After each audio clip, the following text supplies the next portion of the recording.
Drama serial हमारी कहानी की अगले एपिसोड में हम देखेंगे कि फखरी और अरसलान अदालत में होते हैं। जज ने फैसला सुनाना होता है और फखरी जज से ऐसी बातें करता है कि वो कन्विंस हो जाता है और जज फखरी को रिहा कर देता है, लेकिन वो अरसलान को रिहा नहीं करता। इसके बाद बासित और फिजा एक दूसरे के साथ टाइम स्पेंड करने के लिए एक जगह पर आते हैं और वो दोनों बहुत खुश होते हैं। और वहाँ पर दोनों की मुलाकात एक लड़की से होती है जो कि प्रेग्नेंट होती है। वो लड़की फिजा को बेघर देती है और इस तरह इन दोनों की दोस्ती हो जाती है। वो लड़की फिजा और बासित से हाथ मिलाती है। इसके बाद बासित और फिजा वहाँ से चले जाते हैं। इसके बाद बासित और फिजा होटल में एक रूम रेंट पर लेते हैं। दूसरी तरफ नए नेबर फिजा की फैमिली का बहुत बुरा हाल कर देते हैं, जिसकी वजह से उन लोगों को बहुत चोट लगी होती है। समरा कहती है कि हम न्यू नेबर से जान कैसे छुड़ाएं, इन्होंने तो हमारा बहुत बुरा हाल कर दिया है। इसके बाद फखरी को अहमद घर छोड़ने आता है क्योंकि जज ने फखरी को रिहा कर दिया होता है। इसके बाद किरण फारूक अपने अब्बू को खुशामदीद कहते हैं। फखरी उन सबसे पूछता है कि तुम सबका क्या हाल हो गया है। इसके बाद समरा और बाकी सब लोग फखरी के साथ बहुत अच्छा बिहेव करते हैं क्योंकि एक फखरी है जो कि नेबर से इन लोगों की जान छुड़ाएगा। और फखरी को पता चल जाता है कि इन लोगों को मुझे कोई ना कोई काम जरूर है। समरा फखरी से कहती है कि हमारे न्यू नेबर बहुत बदमाश हैं और उन्होंने हमारा जीना हराम कर दिया है और आप हमारी मदद करें।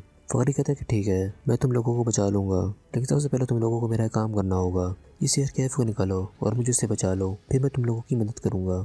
इसके बाद बासित और फिजा अपने रूम में आते हैं। उसी वक्त फिजा को रहमत की कॉल आती है। रहमत फिजा से पूछता है कि आप कहाँ पर हैं। फिजा कहती है कि मेरी और बासित की सुलह हो गई है और हम दोनों घूमने आए हैं। इसके बाद रहमत अपने ऑफिस में जाता है और वहाँ पर पहलन होती है। रहमत पहलन से कहता है कि मुझे पता है कि तुम प्रोफेसर अली की असिस्टेंट बनना चाहती हो और मैं तुम्हारे रास्ते से भी हट जाऊंगा, लेकिन तुम्हें मेरी मदद करनी होगी, तुम्हें दी और मेरी सुलह करानी होगी। पहलन मान जाती है और कहती है कि ठीक है। इसके बाद तुरान कैफे में होता है और वो चीज़ों की सेटिंग कर रहा होता है। इसके बाद वहाँ पर फरीदा आती है और वो तुरान से कहती है कि खाना खा लो। तुरान कहता है कि मुझे काम करने दो। जब वो कैफे से बाहर आता है तो उसकी नज़र न्यू नेबर के छोटे बच्चे के ऊपर पड़ती है जो कि इलीगल स्मगलिंग कर रहा होता है। जब तुरान उसे देखता है तो शक हो जाता है और तुरान और फरीदा उसके पास जाते हैं।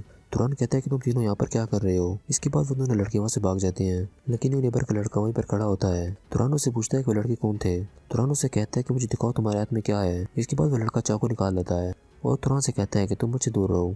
उसी वक्त जमील, रहमत और समरा वहाँ पर आ जाते हैं और वो लड़का वहाँ से भाग जाता है। जमील तुरान से कहता है कि ये लड़का यहाँ पर क्या कर रहा है और उसने चाकू क्यों निकाला हुआ था। तुरान कहता है कि वो यहाँ पर स्मगलिंग कर रहे थे और जब मैंने उसे रखा तो उसे चाकू निकाल लिया। मज़ीद वीडियोस देखने के लिए हमारे चैनल को सब्सक्राइब करें।